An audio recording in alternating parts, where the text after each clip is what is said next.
The BJP government wants powers to remove any chief ministers, state cabinet ministers or central ministers if they are in jail for over 30 days. Yes, that is the gist of the new bill that the government tabled in the Lok Sabha today. Simply put, if a minister spends over 30 days behind bars in a case in which there are charges that include punishment for at least 5 years, they will have to step down from the post on the 31st day, or this law will make sure that they do so.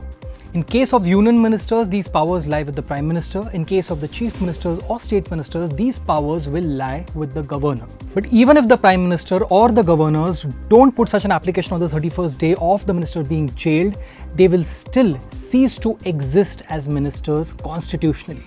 Before explaining why this is dangerous, a quick reminder of this data.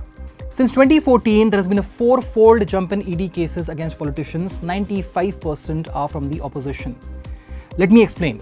The centre is seeking these powers by bringing in the Constitution 130th Amendment Bill 2025, which seeks to amend Article 75, Article 164 and Article 239AA of the Constitution, which governs the appointment and responsibilities of ministers. The government says that the bill will uphold constitutional morality, good governance and public trust by preventing tainted ministers from holding office.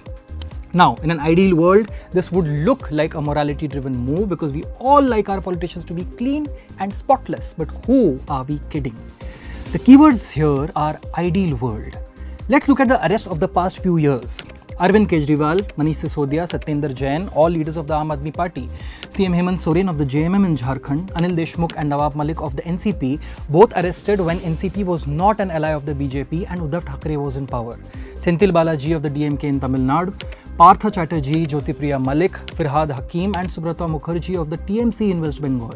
In 2021, then Union Minister Narayan Rane was arrested by the Maharashtra police for objectionable remarks on then CM Uddhav Thackeray. Then there are also names like Amit Shah when the Congress was in power. Now, the scope of the charges against these leaders and the offences they have been accused of is a technical discussion for another day. The point is, every party conducts arrests while they are in power, any which way. But for the central government to seek removal of ministers from their posts also debatably goes beyond the ethos of the Constitution and the judicial precedents. Here's why.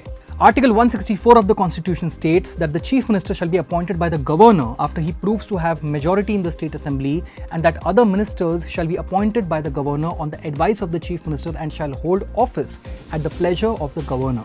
However, court rulings over the years have upheld that the powers of the Governor rely on the aid and advice of the Council of Ministers.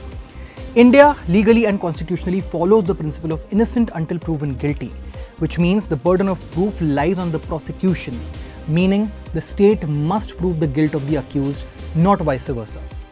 So, in a country where misuse of police powers, wrongful convictions and media trials often dilute and disregard the laws of the land, how will such a proposed provision be used, or rather misused?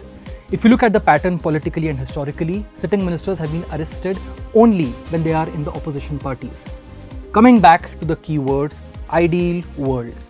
In an ideal world, a minister facing charges punishable for over 5 years must not morally or ethically hold office. But can the words ideal or morals be used in the context of Indian politics?